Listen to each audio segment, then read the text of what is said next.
El siguiente programa es categoría M, para muñequitos.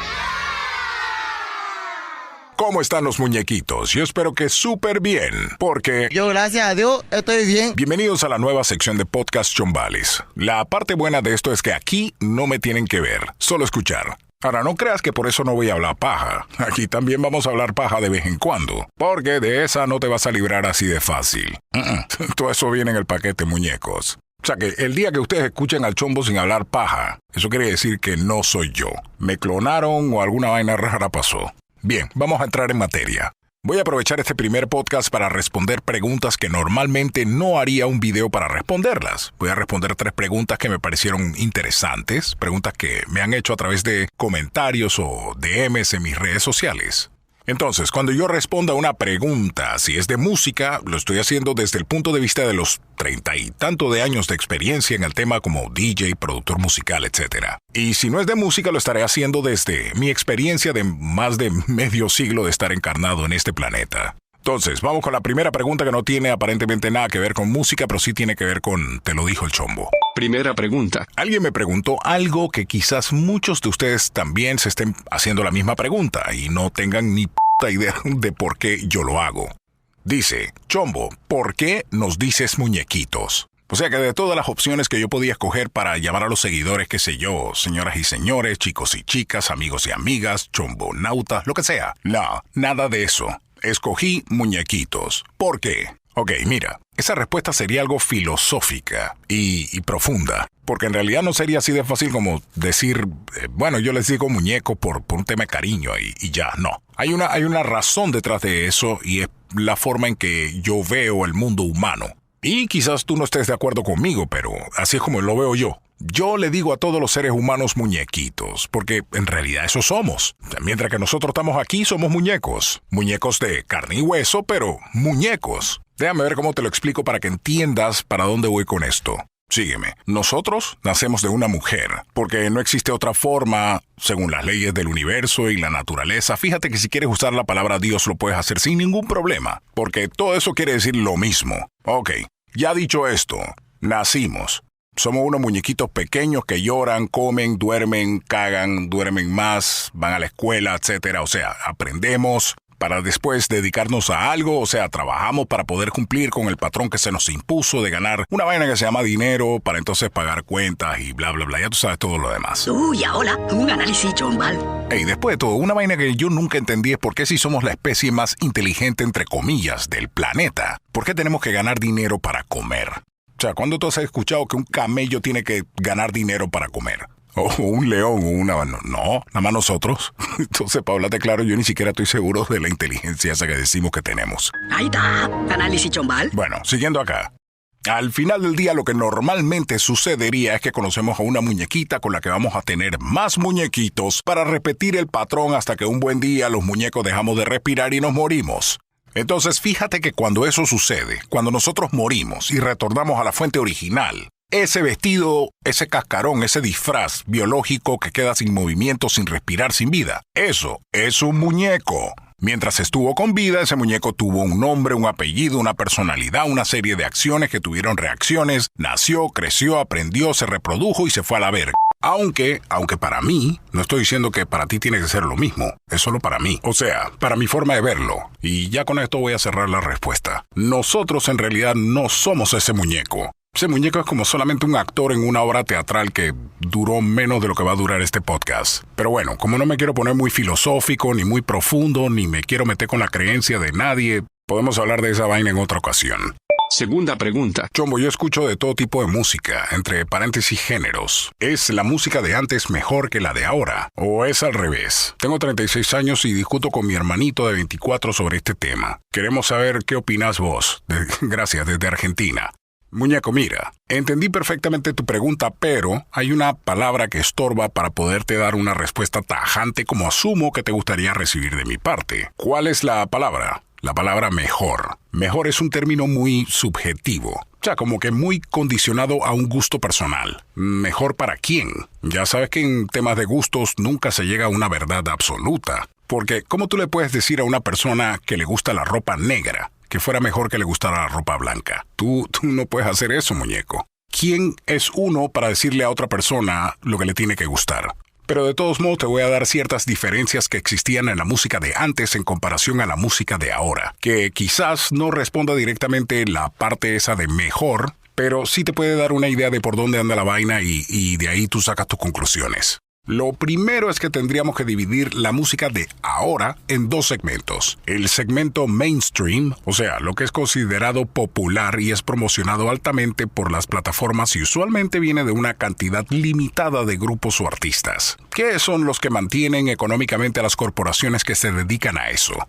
Y el otro segmento sería la no mainstream, la que básicamente es independiente y no cuenta con el apoyo de los algoritmos, ya que no forma parte de ninguna de las tres corporaciones que se han encargado de monopolizar este rubro. En este segundo segmento, o sea, el independiente, la exposición que tiene la música de esos artistas o bandas va a depender mucho de la base de fanáticos que tengan o que hayan ido construyendo en redes sociales. Por ende, que hayan logrado meter en sus canales de YouTube, Spotify, etc. Entonces, ¿a qué voy con todo esto? Que de salida tu hermanito de 24 años que es quien asumo que dice que la música de ahora es mejor, debería estar al tanto de que mejor música no tiene nada que ver con mejor promocionada. O sea que una canción hoy día no tiene que ser la mejor para que la escuches en todas partes y te dé la ilusión de que es un exitazo, o digamos que en realidad llega a ser un exitazo por un periodo de tiempo muy corto, debido, claro, a la promoción excesiva que tuvo. Y por otro lado, te puedes encontrar una canción muy buena de un grupo o artista que jamás habías escuchado antes, y la llegaste a conocer porque alguien te la recomendó y ese alguien no es YouTube, ni Spotify, ni Apple Music, ninguna plataforma, simplemente un fanático, un amigo, un primo, quien sea. Ese es el escenario hoy día, tenemos eso por una parte. Vamos con la música de antes. La música de antes pasaba por un filtro distinto. Lo que pasa es que al no existir YouTube, ni TikTok, ni Spotify, ni redes sociales, o sea, los canales de promoción de hoy día, dependías exclusivamente de la radio, la televisión, o sea, los medios convencionales, o de comprar el producto físico y escucharla en tu casa. Claro, después de que la escuchaste en la televisión, la radio, en un bar, en una discoteca, en cualquier lugar público. Eso quiere decir que la promoción estaba a cargo de esos medios convencionales y de ahí las opciones no eran tantas como hoy día, porque antes era casi imposible tener éxito en el escenario independiente. O sea que si no te sonaban o promocionaban en esos medios, no tenías acceso al público. La gente no sabía ni quién carajo tú eras ni qué música hacías. Tenías que prender una vela para que un ejecutivo de una discográfica escuchara tu demo y le gustara, para que te firmaran y empezaran a meterle dinero y promoción a tu música. O que cantaras en una banda, en un evento privado y ahí habían ejecutivos de la industria discográfica y le gustó a uno y se te acercó para citarte a una audición o lo que sea. Y debido a eso, terminas metido en un contrato discográfico. Si eso no pasaba, bueno, vete a vender limones en un semáforo o no sé. Seguimos en las mismas. Nada de eso tiene que ver aún con lo de cuál era mejor. Ahora, aquí sí vamos a entrar en una diferencia entre la música de ahora y la de antes, de que dependiendo de tu forma de ver las cosas puedes llegar a una conclusión. Debido a los métodos de grabación y producción musical de antes, los que la ejecutaban, o sea, los músicos o cantantes, usualmente tenían más habilidades musicales. O sea, que eran mejores ejecutores, como la música en vivo. Para la música en vivo necesitas ser un buen ejecutor, porque en vivo no tienes la conveniencia de poder decir, bueno, me equivoqué, vamos a grabar eso de nuevo, lo que sea. No, en vivo es en vivo. Mira, te voy a dar un ejemplo. Si estamos hablando de los años 80, la forma en que se grababa la música era análoga, o sea, en cinta. Con la tecnología del multicanal, los músicos podían grabar por separado, o sea, en tiempos diferentes. Digamos que la canción está grabada, pero falta la gente de los vientos o trompetas, etc. Esa gente venía otro día al estudio y metían su ejecución en el tema, y después venía el man del teclado, etc. Pero usualmente se hacían en pocas tomas, o sea, pocos intentos. O sea que cuando ese metrónomo decía 1, 2, 3, ahí va esa vaina, el músico ejecutaba. Y digamos que no le gustó. Bueno, vamos de nuevo, la canción completa. Pero usualmente dependiendo del género usaban una partitura, o sea, música escrita y sabían lo que iban a hacer y eso salía en una toma. Una excepción a esa regla sería si es cualquier instrumento que va a ser una improvisación. O sea, como en un solo o algo por el estilo. Pero eso no era en todas las ocasiones. Ahora, si nos vamos más atrás, digamos que a los años 50, cuando la tecnología multicanal no era una vaina, esos músicos sí eran unos super saiyajines, unos duros de matar. Porque cuando escuchabas el 1, 2, 3, allá va esa vaina. Usualmente estaban todos los músicos en el estudio a la vez y en una sola toma salía un tema. En una sola toma. ¿Tú sabes lo que quiere decir eso? Cero error. Y en el caso de que cualquier músico cometiera un error, paren esa mierda y vamos de nuevo, desde arriba, de cero, o sea, desde el principio. Bueno, hoy día con la llegada de los DAWs, o sea, las aplicaciones digitales de audio que de por sí ya vienen con múltiples canales de grabación digital. En este escenario, un solo músico a través de un teclado con sonidos e instrumentos virtuales hace la música. Él toca todos los instrumentos y se puede equivocar 2000 veces si quiere. Y también puede ir cambiando los instrumentos a su gusto, porque después lo puede corregir en postproducción, en una pantalla de computadora de manera visual, con un ratón. Y de igual forma el cantante se puede equivocar otras 2000 veces si quiere. Es más, para hablarte claro, si el cantante vale ver, jamás te vas a dar cuenta porque todo eso la tecnología de hoy día lo arregla, con las aplicaciones de Autotune o Melodyne o lo que sea. Y si nos vamos al futuro, el que hace la música en un caso extremo, cuidado que ni tiene que saber de música, porque la inteligencia artificial te va a dar opciones de composición y él simplemente escoge la que más le gusta. Entonces, para ponértelo de una forma más clara y contundente, más de la mitad de los músicos de hoy día no se hubieran podido dedicar a la música en el pasado, porque no hubieran dado la talla. Y ni vamos a hablar de los cantantes. Muchos cantantes de hoy día, si pudieran viajar en el tiempo al pasado y entrar en un estudio en esos años, se hubieran reído de ellos. O sea, le hubieran dicho, hermano, dedícate a vender fruta o algo, porque en la música no tienes futuro. Gracias por venir, chao. Ahora, nada de eso tiene que ver aún con que si la música de antes era mejor que la de ahora, porque todo lo que te acabo de explicar tiene directamente que ver con la ejecución. No la composición. Ok, ahora vamos a hablar de la composición. La composición es un talento humano contemporáneo, diría yo. No se trata de antes ni de después. Es creatividad pura. Componer una canción no tiene nada que ver con cómo sea ejecutada. O sea que aquí no tiene nada que ver la parte de que si el músico o cantante es más hábil. Hoy día has visto cómo vuelven a sacar versiones de temas que fueron compuestos hace décadas. Lo único que cambia es la ejecución, o quien la cante. Pero aquí sí debo decir lo siguiente, y esto tiene mucho que ver con la percepción que tenemos de la música actual. Cuando alguien dice, nada es nuevo, antes había mejor creatividad, o si le quieres llamar a esa parte del arte música en general, a lo que se refiere es que la música es matemáticas, o sea, que para que un tema tenga sentido musical existe una cantidad enorme, inmensa de combinaciones en las progresiones de acordes que se pueden hacer en la música, en el género que sea. Pero no son infinitas. Solo existen 12 notas, bueno, en la música occidental. Y digo occidental porque el sistema árabe, por ejemplo, tiene otra escala, digamos. Pero igual no son ilimitadas, tienen un límite. Y de esas 12 notas que tenemos en Occidente se pueden sacar una cantidad inmensa de acordes. Pero por muy inmensa que sea esa cantidad, siguen teniendo un límite. O sea, para que no tenga un límite, tendríamos que inventar acordes que ya no serían acordes. O sea, para que lo entiendas mejor, la música estaría desafinada. No tendría una lógica o un sentido musical armónico. O sea, que ya no sería música. Serían solamente notas o acordes hacia lo loco, pues. Así como cuando pones las manos en un piano donde sea. Y solo suena. Bien. Todo esto que te acabo de explicar, te lo explico porque en realidad lo que quiero decir es que en la música ya todo se ha hecho.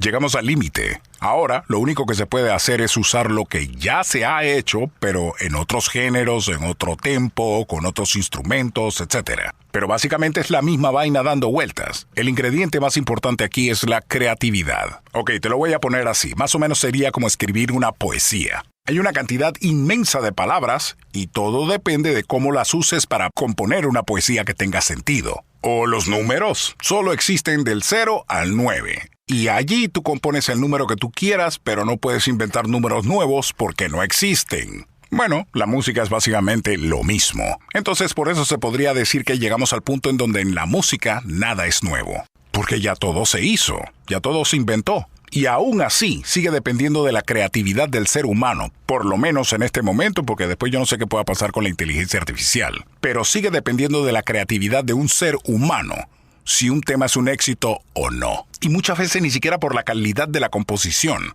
A veces solo porque la cante X artista, que como es famoso, saque lo que saque la pega. O sea, un artista que está fluyendo en el mercado en ese momento. Y lo último que voy a mencionar sobre este tema es esto.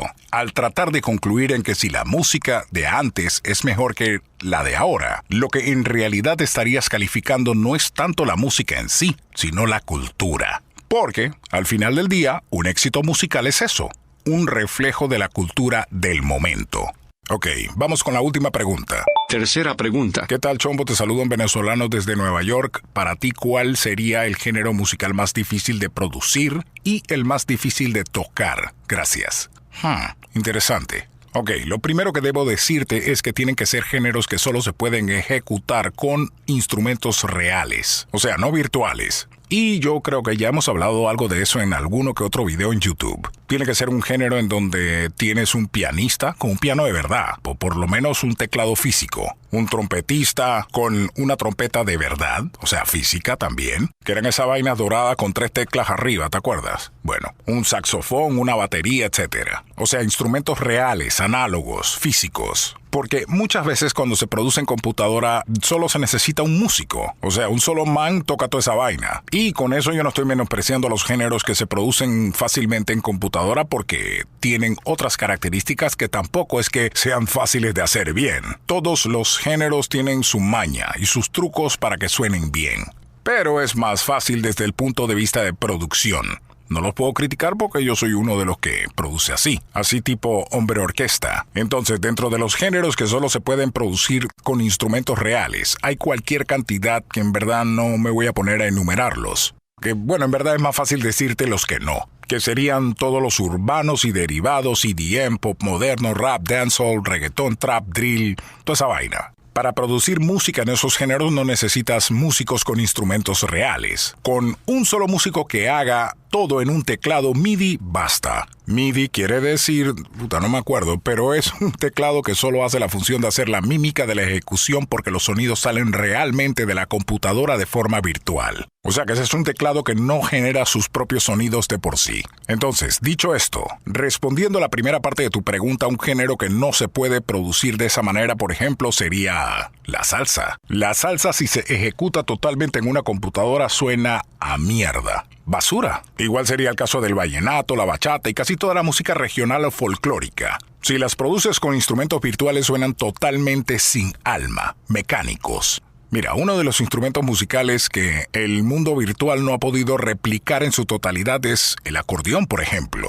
Existen, pero funcionan para adornar en el fondo o hacer ciertas figuras, pero no como el alma del tema, como lo exigiría el vallenato de Colombia, cierta música regional de México, la música típica panameña, el merengue ripiao de República Dominicana, etc.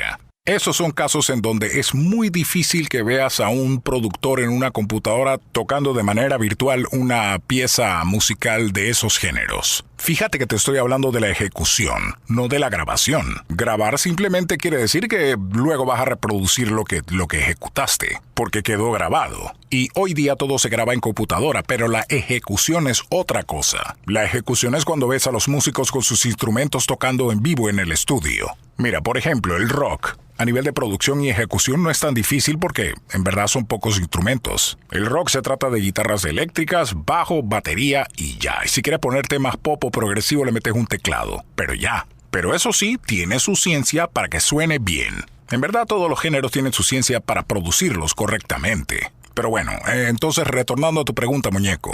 A mi parecer, el género más difícil de producir musicalmente sería como la salsa, o esos géneros viejos de los años 30, 40 de que Big Band y vainas así. ¿Por qué? Por lo complejo que es poner a sonar bien una orquesta. Con piano, trompetas, trombones, bajo, en la percusión maraca, clave, timbales, toda esa vaina. No, y espérate, todos esos instrumentos llevan micrófonos. Menos el bajo o el piano quizás, pero lo demás no es de que, ya eso está dentro de la computadora y suenan bien. No. Ponle micrófono a cada instrumento y ecualiza esa vaina para que suene bien y mezcla los niveles para que suenen parejos y panea para que suenen en estéreo y un sonidista o ingeniero de sonido entiende perfectamente de lo que estoy hablando. O sea que ese es un trabajo serio para grabar y es peor aún para una presentación en vivo. Y el músico, esa es otra historia. Eso entonces me lleva a responder la segunda parte de tu pregunta. Para mí, ¿cuál es el género más difícil de ejecutar? Sería el jazz. y más el progresivo. Ya esto no tiene que ver con producción en sí, pero sí con la ejecución. Porque cuando un músico de jazz dice que va a hacer un solo, o sea que es su parte en la canción de lucirse como músico, agárrate. Ahí no hay nada escrito, eso es improvisación pura y dura y todo dentro de un sentido musical coherente. O sea que estaríamos hablando de un músico que domina a la perfección su instrumento musical.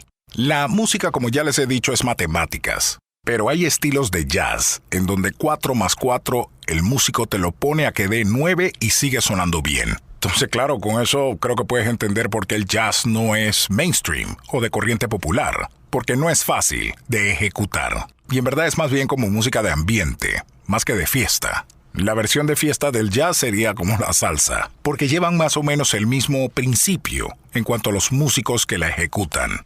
Entonces, mi respuesta definitiva sería que el género más difícil de producir es la salsa en primer lugar y después de eso cualquier género que necesite una orquesta. ¿Por qué? Por lo complejo que es producir con una orquesta.